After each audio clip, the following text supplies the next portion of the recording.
السلام عليكم ورحمة الله وبركاته دمان ولا الله سوماليات aad baan idin salaamaya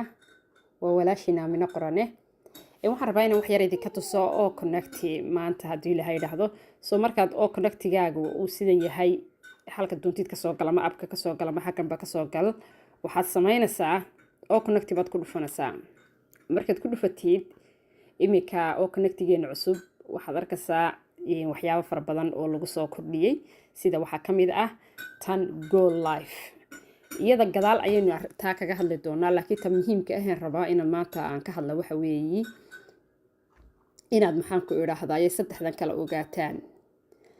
tan koowaad ee maxaan ku iraahdaayay new event waa marka adigu event aad cusub aad sameynaysid ama webinar aad create gareynaysid ayaad isticmaalaysaa upcoming-na maxaan ku iraahdaa waxaad ka eegaysaa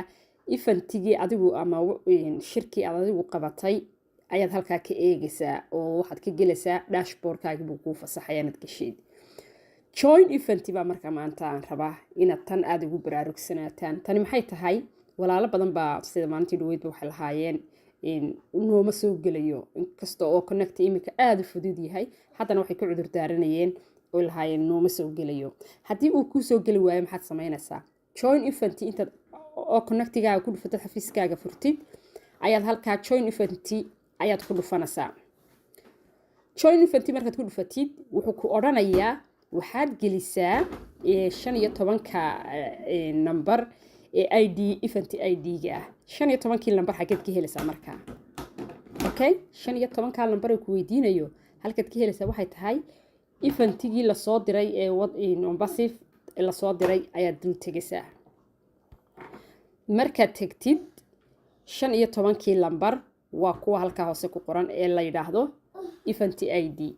15ka number ayaa ama waad copy gareynaysaa fartaada inta saa ugu cadaadisid ayaad soo copy gareynaysaa ama waad ku dul qoraysaa 15kii number markaad soo qaadid eed harkaa gelisid automatically ayuu maxaan ku iraahdaayay eventigii socotay uu ku keenayaa oo halkaas maxaan ku iraahdaayay aad ka soo gelisaa ta kale ee muhiimka ah iyaduna waxay tahay tan go live iyadana fahantaan aad bay u fiican tahay waa mid cusub oo imika la inoogu soo daray tan waxay ka caawinaysaa waxa weeye conference-gii oo kale ma aha webinar kuma diyaarin kartid laakiin waa conference-gii waxayna ka caawinaysaa inaad muddo maad aragtay 1 hour bay ka bilaabantaa laakiin way sii socotaa automatically in wax qorqortid ba uma baahnid toos markaad iyada ugu dhufatid imika waan ku wada dhufanaynaa markaad ku dhufatid toos wuxuu kuu geynayaa maxaan ku iraahdaayay markiiba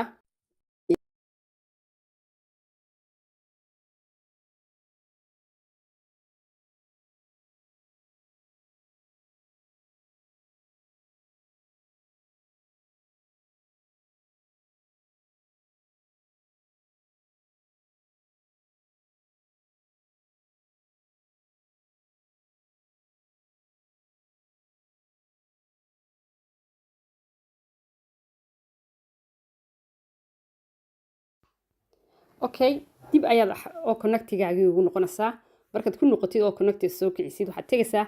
barti aan imika idin sheegayay ee ahayd maxaan ku iraahdaa upcoming ka ay ku taalay halkaas aad ku dhufanaysaa markaad ku dhufatid waxa kuu soo baxaya tii aad degdega ku sameeyay imika waa conference uu kuu sheegayaa waa maanta kadibna waxaad samaynaysaa way socotaa buu ku yiri linkigii baad rabtaa marka inaad soo qaadatid linkigii halkaas aad ka soo qaadanaysaa markaa bartaas ayaad ka soo qaadanaysaa ku dhufanaysaa markaad ku dhufatid sidan ayuu kuugu soo baxayaa waxaad samaynaysaa haddaad rabtid linkiga dheer waad qaadan kartaa tii kale labada maxaan ku isagoo gaaban iyo isagoo dheerba halkan baad ka wada qaadaysaa hal mar uu farta ku dhufo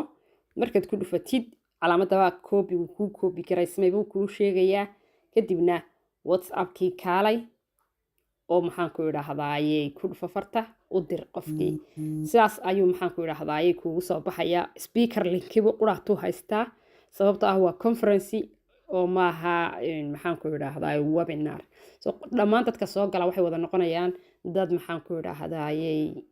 speakerka linkigiisii ku soo wada galay oo xagga wax sare ay wada joogayaan aad baan idin salaamayaa inahaas ayaan idin ku soo gabagabeynayaa runtii wax kale oo marka haddaad rabtid adiguna inaad dib ugu noqotid imika linkigii baad qaaday xafladii way kaa baxday mobilkaagii maxaad samaynaysaa dib unbaad halkan ugaga noqonaysaa ay ku taalo maxaan ku dhahay in progress ayaad dib ugu dhufanaysaa markaad ku dhufatid